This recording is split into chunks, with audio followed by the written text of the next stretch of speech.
Si vous cherchez un Airbnb vraiment super, Je vais couper la vidéo à côté. voyage.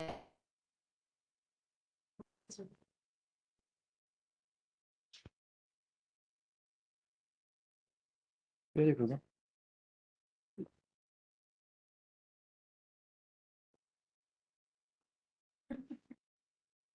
Donc, bonsoir à toutes et à tous. Bienvenue à ce nouveau rendez-vous du trimestriel des urgences du CHR de Huy.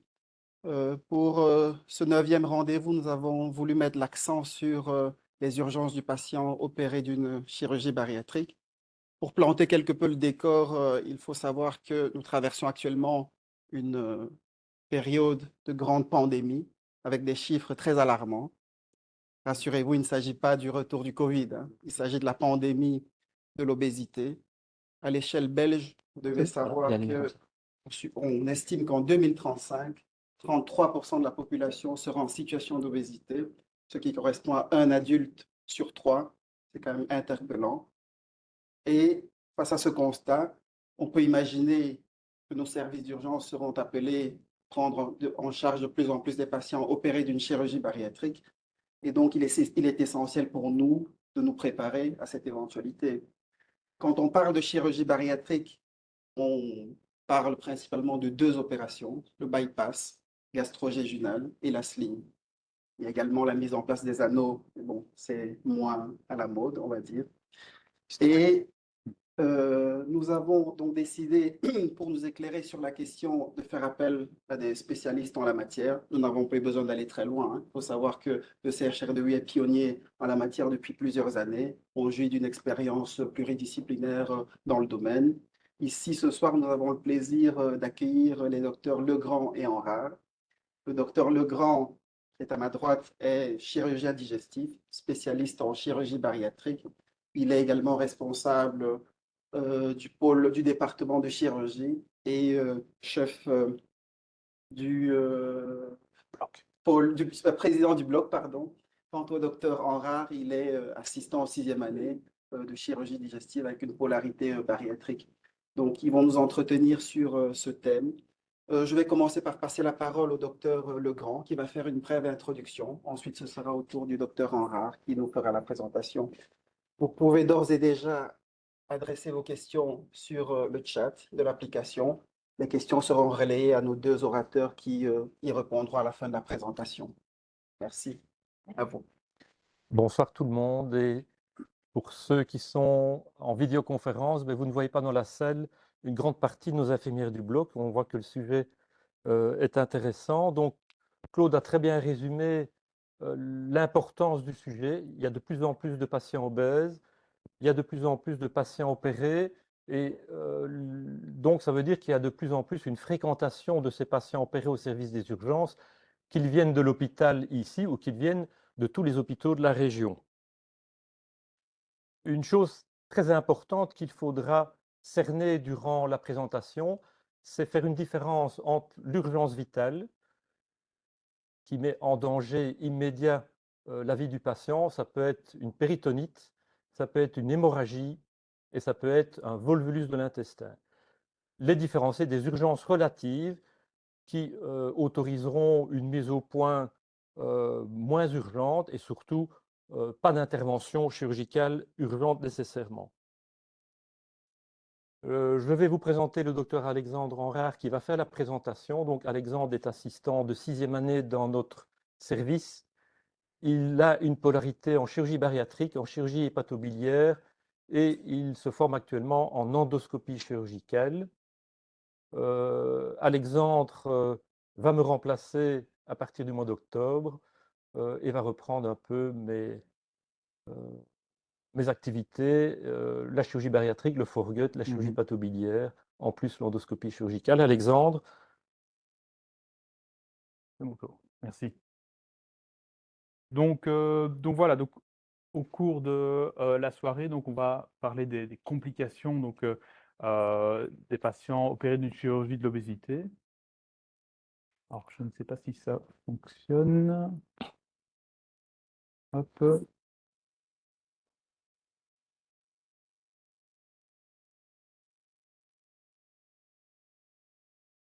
Voilà. pense que ça va fonctionner. Ouais, super. Donc, on va passer en revue donc, différents thèmes. Donc, notamment, on va parler de la particularité des patients obèses. On va passer en revue les complications de l'anneau gastrique ajustable, hein, parce qu'il faut savoir qu'il y a encore quelques patients de notre région qui ont ce type de dispositif et qu'il peut y avoir des complications. On va également parler de la sleeve gastrectomie, du bypass gastrique, ainsi que des complications médicales et nutritionnelles.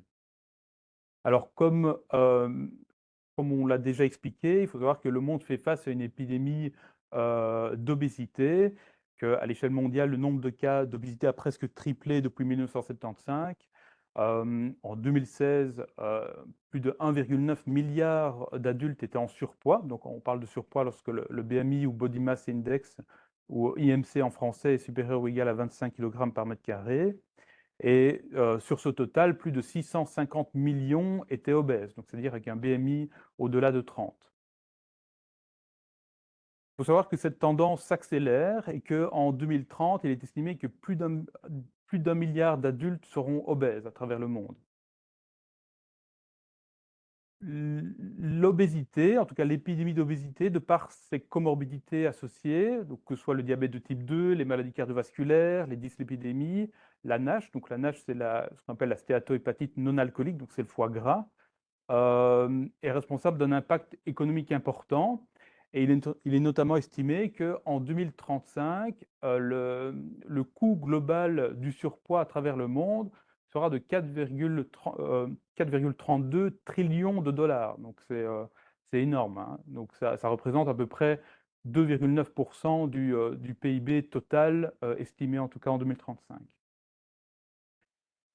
La chirurgie de l'obésité est efficace. Il faut savoir qu'actuellement, la chirurgie bariatrique est le traitement le plus efficace de l'obésité ainsi que de ses comorbidités. En comparaison aux mesures diététiques, à l'exercice physique ou au traitement pharmacologique, la chirurgie est beaucoup plus efficace pour traiter à la fois l'obésité et ses comorbidités. Or, ici, c'est ce qui est décrit sur le tableau que vous voyez sur votre écran. En 2007, plus de 14 000 interventions de chirurgie de l'obésité ont été réalisées en Belgique. À peu près 2 tiers sont représentés par le bypass gastro-jejunal, 1 tiers par la sleeve gastrectomie et encore une toute petite partie pour l'anneau gastrique ajustable. Comme toute intervention chirurgicale, il faut savoir que la chirurgie de l'obésité peut être responsable de complications potentielles. Le patient obèse a quelques particularités. Il faut savoir que la présentation clinique des complications peut être trompeuse, en fait, en raison des difficultés de l'examen clinique et de l'atypie de certains symptômes. Et fréquemment, on a une absence d'irritation péritonéale. C'est pour ça que lorsqu'on va voir un patient aux urgences, il faut vraiment être attentif à voir si, par exemple, il n'a pas une tachycardie post-opératoire ou plutôt une gêne respiratoire qui peuvent faire évoquer une éventuelle complication. Alors, comme expliqué tout à l'heure, on va passer en revue les différents types de chirurgie de l'obésité qui sont réalisés. Donc, la première, c'est l'anneau gastrique ajustable. Donc, il faut savoir que le programme, on va dire, de l'anneau gastrique a débuté le 1er septembre 1993, ici au CHR de Huy. L'anneau gastrique consiste en fait à placer un anneau en silicone autour du fundus. Donc le fundus, c'est une partie de l'estomac. La partie interne de l'anneau contient une manchette qui est ajustable, c'est-à-dire qu'on peut la gonfler ou dégonfler en ponctionnant un petit boîtier qu'on place sous la peau. Donc voilà, c'est donc une chirurgie bariatrique restrictive, ça entraîne une satiété précoce, c'est pour ça que les patients mangent moins. La mortalité liée à ce type de procédure est estimée à 0,03%. L'anneau gastrique peut être trop serré. Ça engendre quoi? Ça engendre un patient qui présente des vomissements, de la déshydratation, une insuffisance rénale. Concrètement, avec ce genre de patient, ce qu'il faut faire, c'est aller en salle de radiologie, ponctionner le boîtier sous-cutané et retirer l'ensemble du liquide. Comme ça, le patient peut de nouveau remanger. L'anneau peut être trop lâche et ça engendre un faible effet restrictif et le patient ne perd pas de poids. On peut avoir un slipage de l'anneau, donc c'est l'anneau qui bouge un peu, si vous voulez. Ça survient chez 4 à 13% des patients. Ça entraîne quoi? Ça entraîne une obstruction du passage à travers la lumière de l'anneau et si on fait par exemple une radiographie TOGD, ben, on pourra voir ce qu'on appelle l'angle phi qui est augmenté au-delà de 60°. Donc quand on met un anneau, on fait en sorte qu'il ait un angle entre 30 et 60°. Donc on pourra également voir au cours du TOGD des niveaux hydroaériques, donc au niveau de la petite poche gastrique qui est dilatée. L'anneau peut également migrer à l'intérieur de l'estomac. C'est un peu effet fil à beurre. Ça survient entre 0,6 et 5,8% des patients selon les séries. Ça peut être responsable d'une infection du boîtier sous-cutané. En cas d'érosion partielle, le patient peut être peu symptomatique. Si on a une érosion complète, bah, voilà, l'anneau migre à l'intérieur de l'estomac et on peut avoir des symptômes d'obstruction gastrique avec par exemple de la dysphagie, donc un patient qui a des difficultés à avaler, etc. Ensuite, on va parler de la sleeve gastrectomie.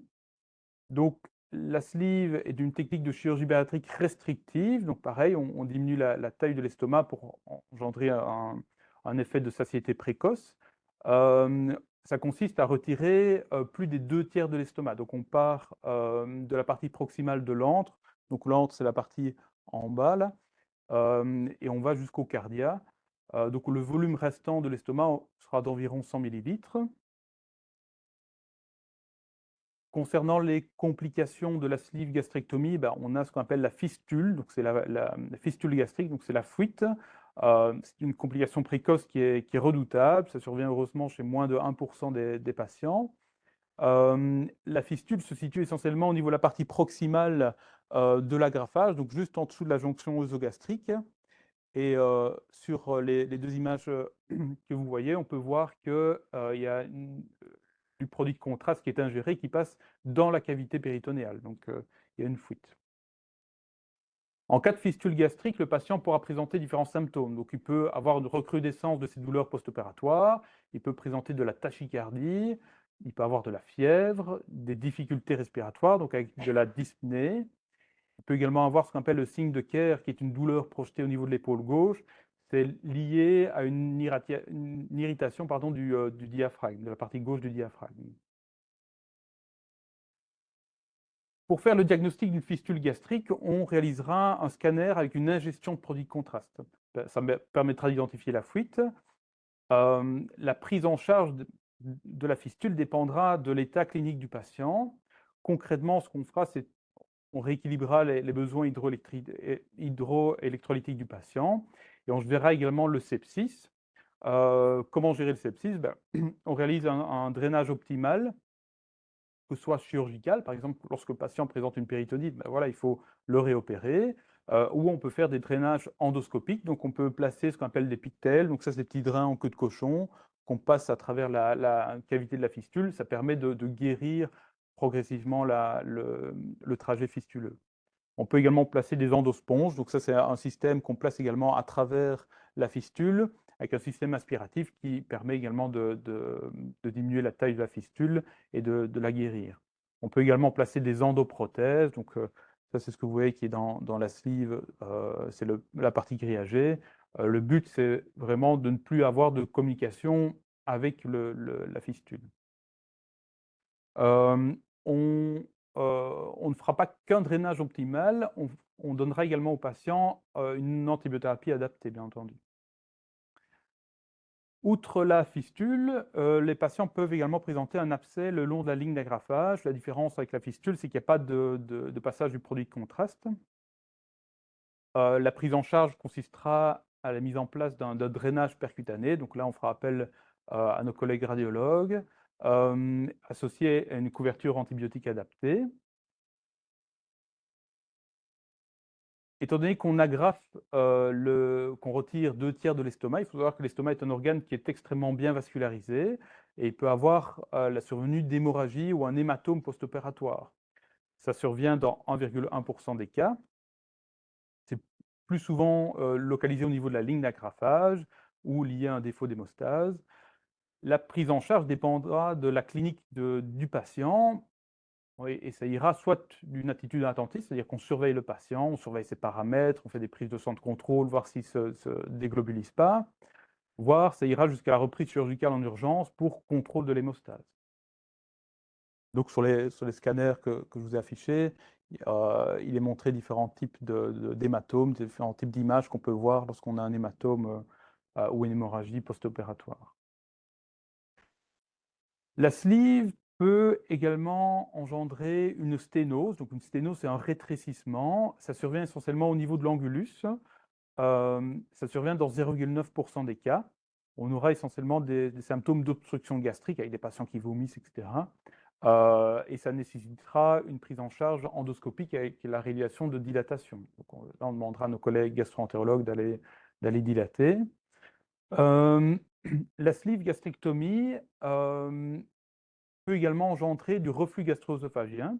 Ça peut concerner jusqu'à 20% des patients. Et dans certains cas, c'est un reflux qui est tellement sévère, qui n'est pas contrôlable par des inhibiteurs de la pompe à protons, qu'on est obligé de convertir le patient, de le réopérer pour justement éviter la survenue de ce reflux. Alors, on va parler ensuite du bypass gastrique. Donc, le bypass gastrique consiste à créer une petite poche gastrique. Donc, c'est la partie supérieure que vous voyez ici. Elle a un volume d'à peu près 30 millilitres, donc c'est assez peu.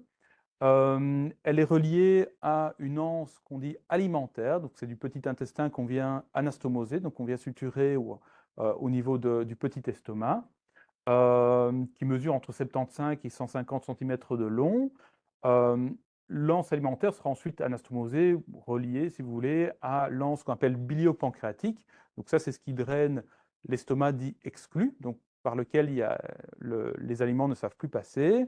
Il draine également la bile qui vient au niveau du duodénum, ainsi que les sucs pancréatiques. Donc ça, c'est l'anse biliopancréatique. Et ici en bas, on a ce qu'on appelle le pied d'anse. Donc c'est là où ça se réunit. Donc en aval du pied d'anse, on a ce qu'on appelle l'anse commune, qui va ensuite au niveau du gros intestin, etc. Donc c'est à la fois une technique de chirurgie bariatrique restrictive, parce qu'on a un effet restrictif de par la petite poche gastrique. Donc les patients, voilà, ils ne savent plus manger, ils ont un effet de satiété précoce, et également malabsorptif, parce qu'on bypass une partie de l'intestin grêle qui est normalement utilisée pour absorber les nutriments. Le bypass peut également être responsable d'une fistule. En tout cas, une fistule peut arriver. Ça survient dans 1 à 6% des cas selon série. Le plus souvent, c'est au niveau de l'anastomose gastro-jéjunale. Donc ça, c'est entre le petit estomac et l'anse dite alimentaire. Donc c'est la flèche rouge. Concrètement, le patient présentera différents symptômes. Ça ressemble grosso modo un peu à la sleeve. Donc on aura une recrudescence des douleurs post-opératoires. On aura également de la tachycardie. Donc le patient sent parfois il ne se sent pas bien, il sent son rythme cardiaque, des arythmies. Le patient peut également présenter de la fièvre, de la dyspnée et le fameux signe de Kerr, il y a des douleurs projetées au niveau de l'épaule gauche. Il faut savoir qu'en cas de fuite au niveau de la deuxième anastomose, donc ce qu'on appelle au niveau du pied d'anse, on peut avoir une fuite de bile qui vient du foie directement dans la cavité péritoniale. Donc l'état du patient sera souvent plus grave avec une péridonite biliaire lorsqu'on a une fistule à ce niveau-là. Pour faire le diagnostic de fistule, on fera également un scanner abdominopelvien avec une ingestion de produits de contraste. On pourra voir un passage de produits de contraste dans la cavité péritonéale. Donc c'est ce qui vous est montré sur les deux petites photos ci-jointes. La prise en charge de la fistule dépendra également ici de l'état clinique du patient. Donc on rééquilibrera les besoins hydroélectrolytiques et on gérera également le sepsis afin de réaliser un drainage ainsi que donner des antibiotiques. Et pareil que la sleeve, la prise en charge, le drainage, en fait, dépendra de la taille de la fistule, etc. C'est assez technique, mais ça ira de la prise en charge endoscopique par nos collègues gastro-entérologues à la reprise chirurgicale pour fermer la fuite. Au niveau de l'anastomose gastro-jéjunale, donc ça c'est l'anastomose qu'on a tout au-dessus entre le petit estomac et l'anse alimentaire, on peut avoir la survenue d'un ulcère marginal. Donc Ça survient dans 0,5 à 1,4% des cas, selon les séries. Ça a essentiellement une origine ischémique et on sait notamment que le tabac favorise la survenue de ce type d'ulcère. Le patient peut présenter des douleurs épigastriques intenses. Il peut parfois avoir des hémorragies, une hémorragie digestive et ça peut aller parfois jusqu'à la perforation au niveau de l'anastomose gastro-jejunale avec un patient en péritonite. Donc, le diagnostic sera fait soit en endoscopie, soit lorsqu'on suspecte une perforation au niveau de l'anastomose, on fera plutôt un scanner abdominal avec ingestion de produits contraste. Et la prise en charge dépendra de la symptomatologie et ça ira soit à l'administration d'inhibiteurs de la pompe à protons, soit à la reprise chirurgicale en urgence. Voilà. On peut également avoir une sténose, donc un rétrécissement au niveau de l'anastomose gastro-jejunale. Donc ça, c'est relativement rare. Ça entraîne quoi? Ça entraîne de la dysphagie, donc un patient qui ne sait plus manger, ça entraîne des vomissements, un patient qui se déshydrate, qui a une insuffisance rénale.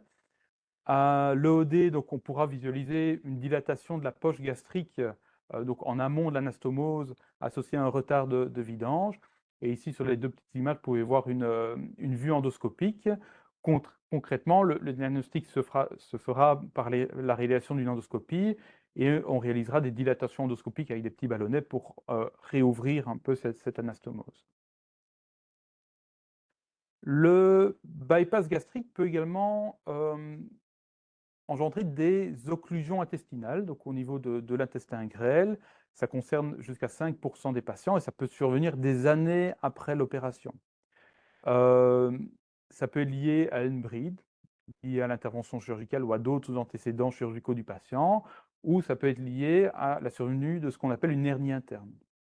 Concrètement, le patient, il aura quoi? Il aura des douleurs abdominales. Habituellement, c'est des douleurs collicatives. Il présentera des vomissements. Il sera ballonné. Il y aura un météorisme. Et on aura un arrêt du transit. Donc, il n'ira plus à selle et il ne fera plus de gaz.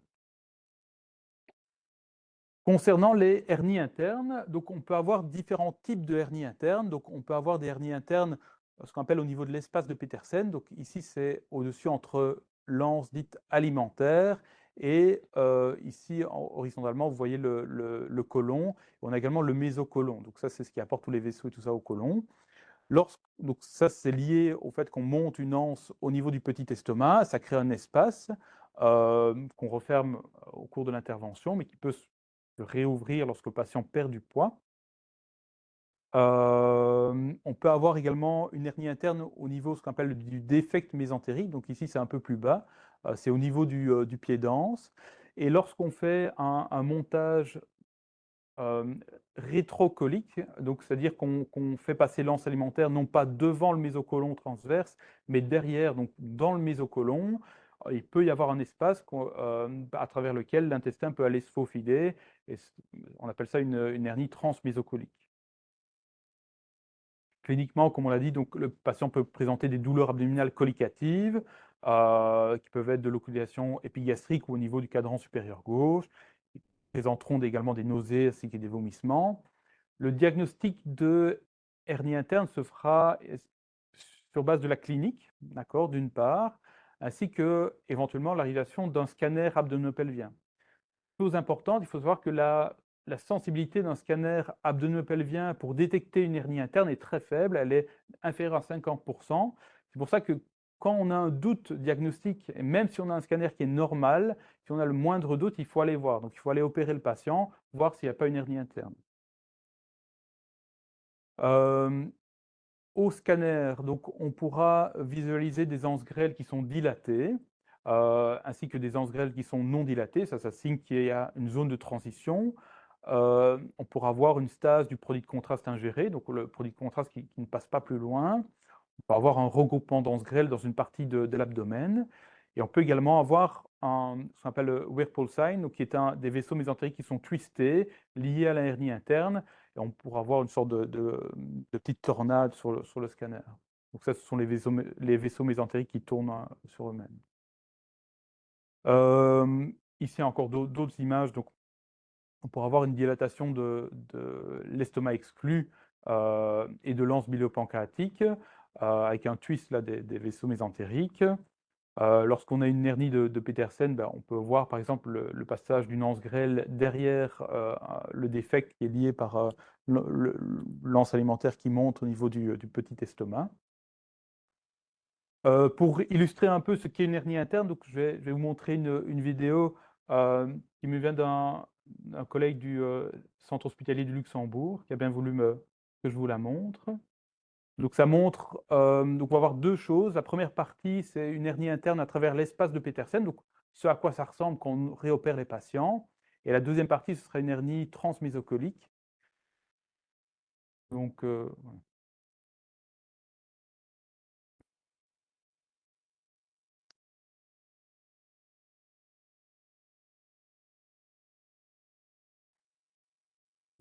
Donc voilà, donc ici vous voyez donc déjà d'une part, il utilise déjà une compresse. Le but de la compresse, en fait, c'est de ne pas, blesser le petit intestin, parce qu'il faut savoir que le petit intestin est souvent dilaté, il y a de l'œdème, il y a une souffrance et donc ça engendre une fragilité. Donc le but, c'est de ne pas faire de trous, en plus de la hernie interne.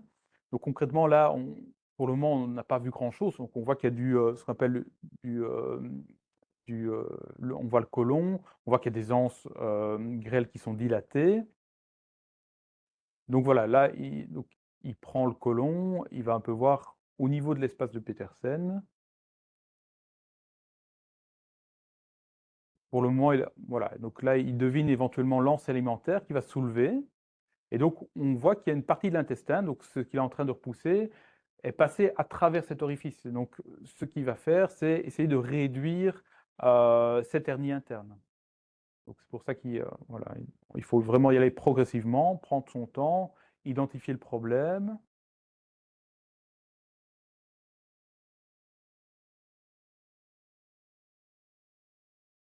Donc voilà, donc on voit le méso de l'anse alimentaire au-dessus là qui est tenu par la pince et l'autre pince alors qui est occupée à réduire la hernie. Une fois que la hernie sera réduite, vous allez comprendre, vous allez voir à quoi ça ressemble, les fenêtres qu'on referme, hein, parce qu'il faut savoir qu'il faut les refermer les fenêtres, comment dire? Et que si le patient perd du poids, elles peuvent se réouvrir. Donc c'est pour ça que c'est très important et que c'est pas parce qu'on a fermé la fenêtre au cours de la première intervention qu'elle s'est pas réouverte, hein.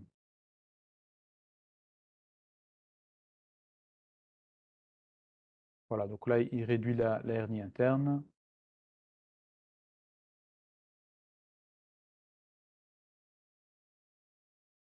Voilà. Donc on voit un peu à quoi ça ressemble. Voilà, là, il réduit vraiment la hernie.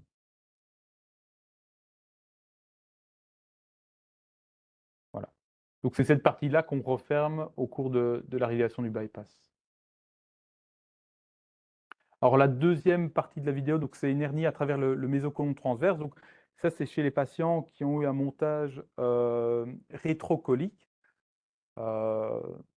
Et on voit que donc il soulève le mésocôlon avec l'une de ses pinces et on voit quoi? On voit qu'il y a l'anse alimentaire qui est venue, hop, qui est remontée vraiment, à travers cet espace. Et donc le but, c'est de réduire l'anse alimentaire et de refermer cet orifice. Voilà. On va parler maintenant des complications médicales et nutritionnelles.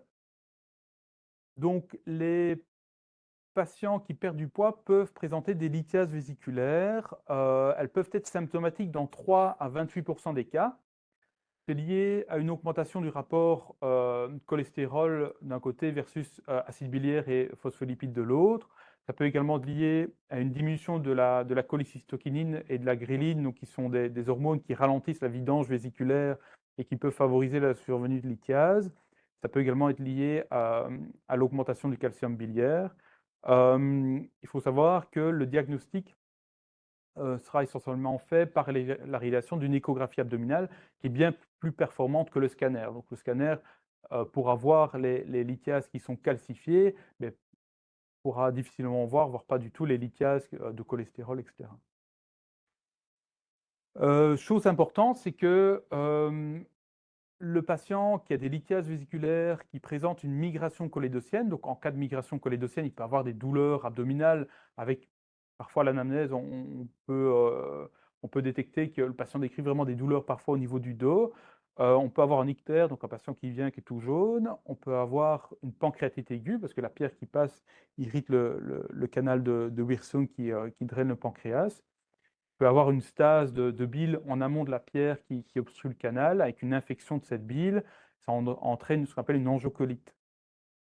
Le diagnostic sera fait essentiellement par la réalisation d'un scanner abdominal ou d'une cholangio-IRM.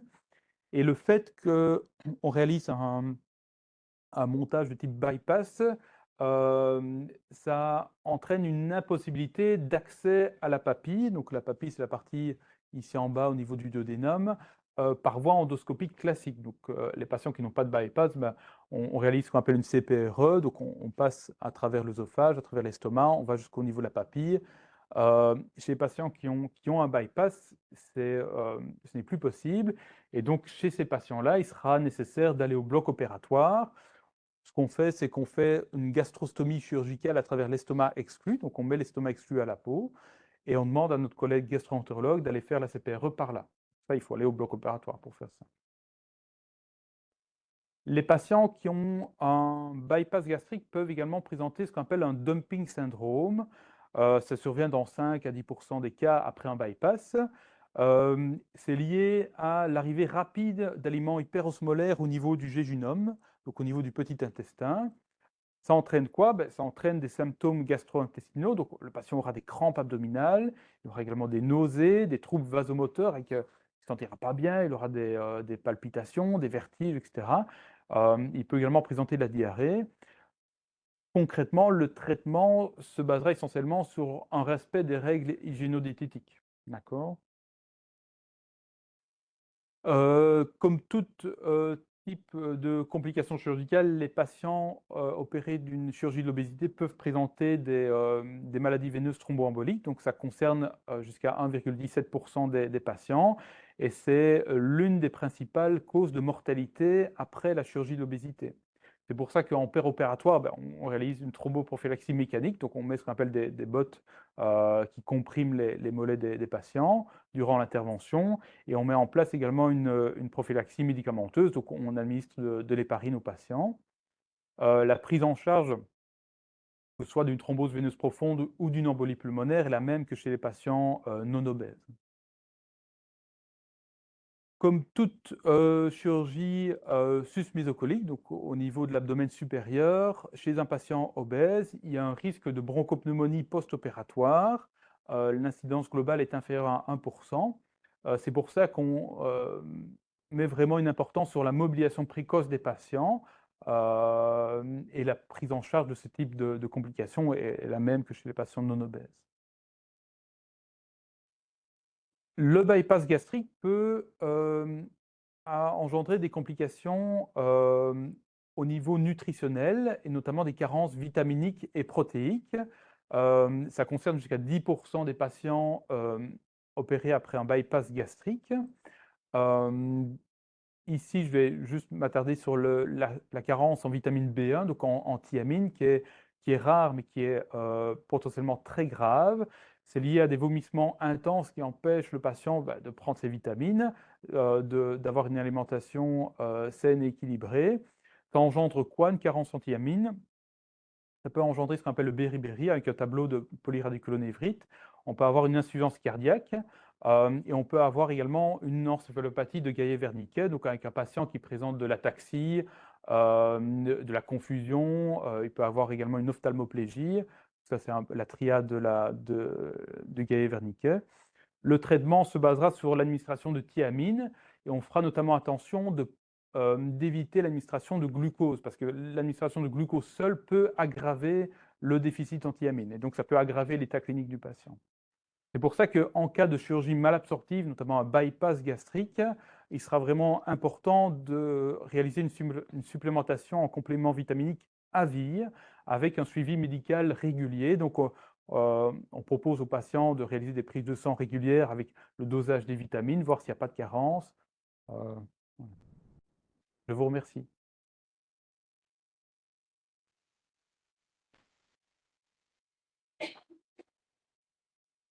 Merci Alexandre.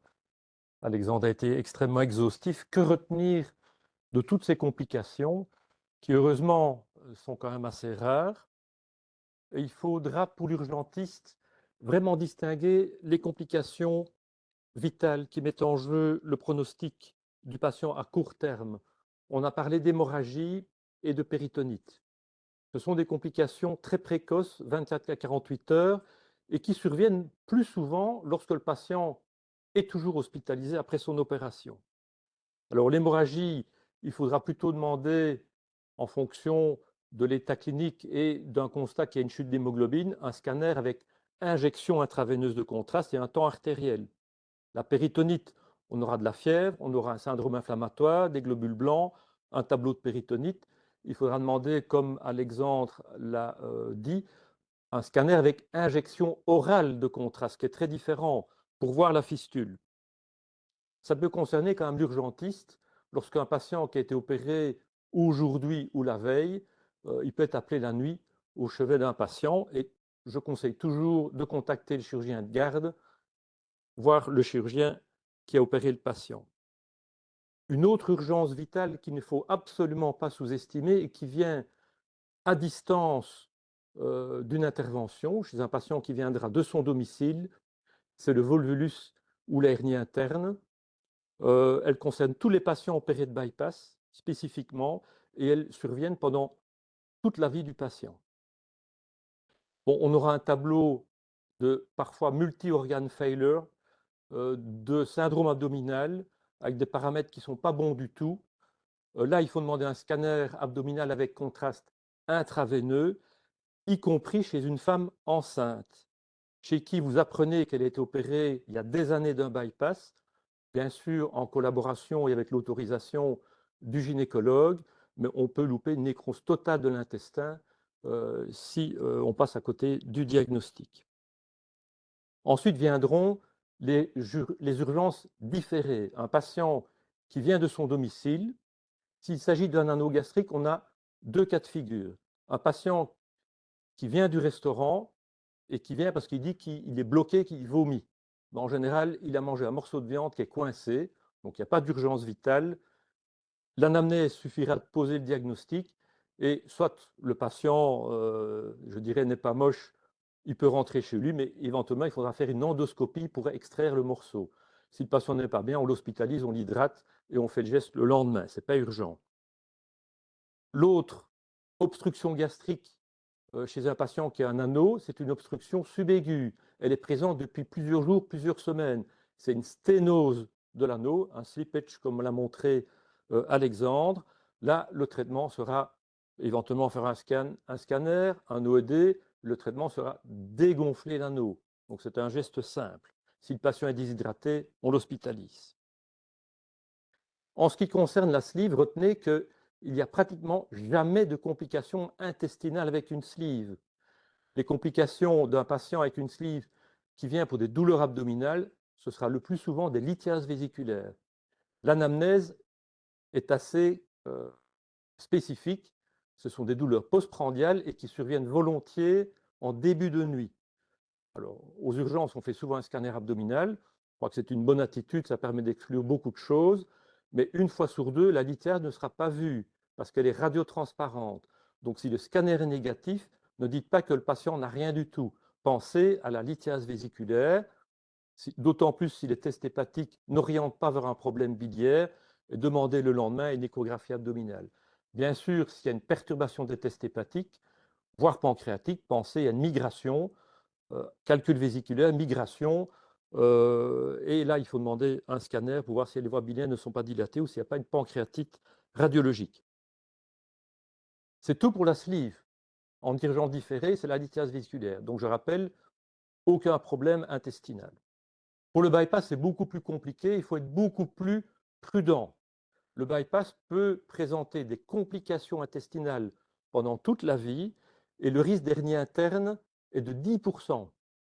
Alors, entre le volvulus complet et l'urgence vitale, il y a souvent des hernies internes qui ont plutôt un mode subaigu. Ce sont des douleurs récurrentes depuis plusieurs semaines, pas toujours liées au repas. Et là, le scanner abdominal est quand même intéressant parce que la hernie méritera d'hospitaliser le patient, de l'hydrater et d'être opéré soit en urgence, il y a des signes péritonéaux, soit le lendemain de l'opération, et toujours prévenir le chirurgien de garde qu'il y a une hernie interne. Voilà, essentiellement, les messages, ce sont ceux-là. Pour le reste, ça peut être des déshydratations, ça peut être des carences alimentaires, mais ce n'est pas des urgences chirurgicales en général.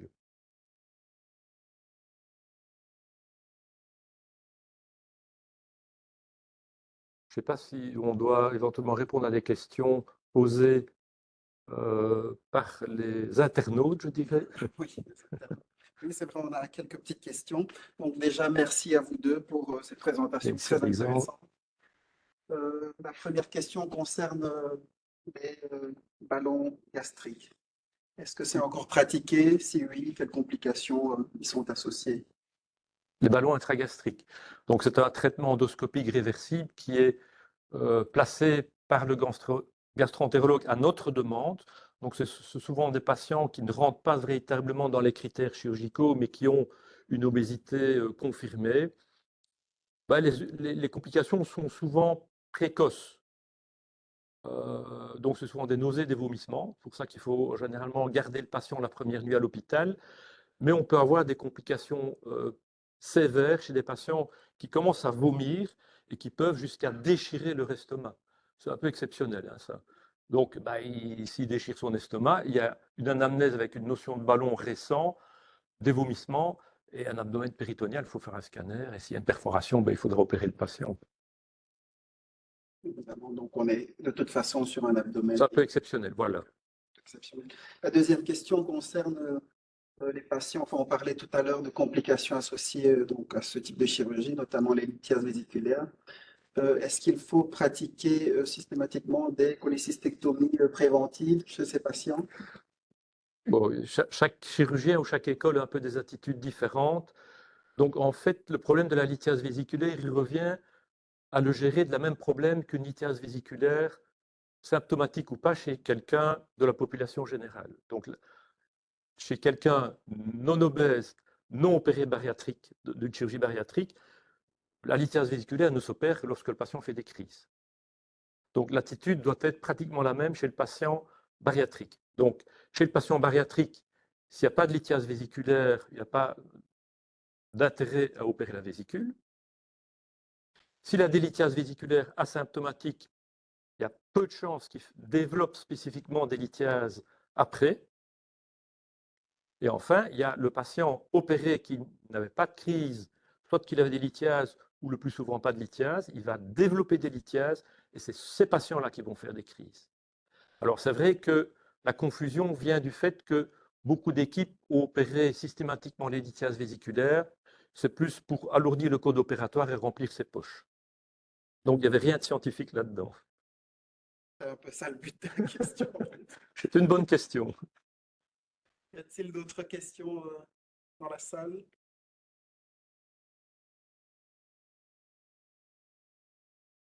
Pas de questions? C'est plutôt bon signe, on va dire. C'est vraiment le signe que la présentation était plutôt claire. Merci, hein, parce qu'on a vraiment passé en revue toutes les complications. J'avais moi une dernière question concernant le dumping syndrome.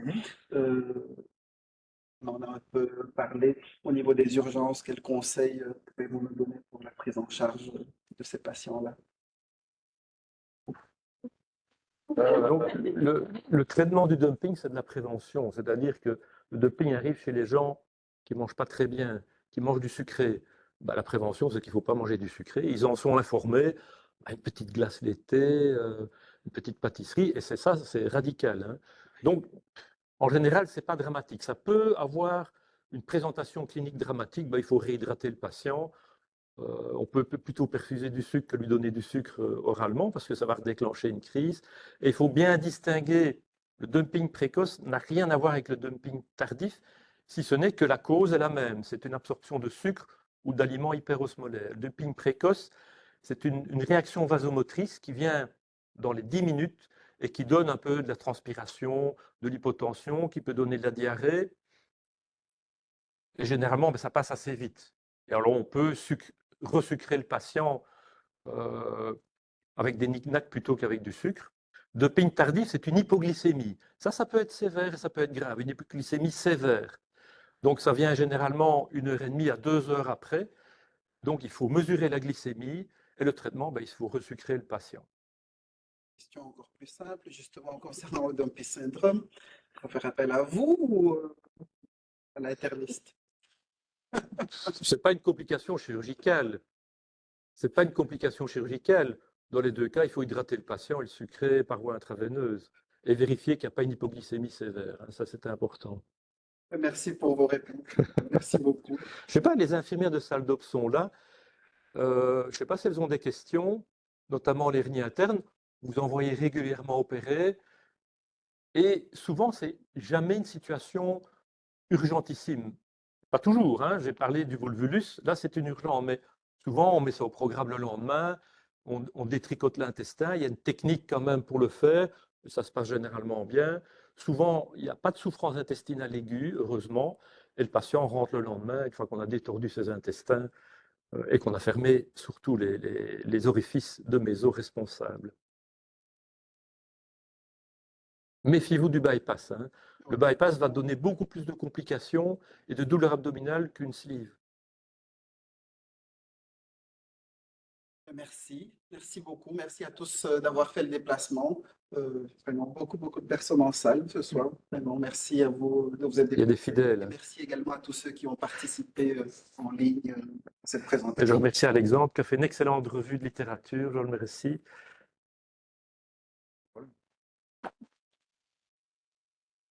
Bonne soirée à tous et Bonne toutes. soirée à tous. Merci Claude pour l'invitation.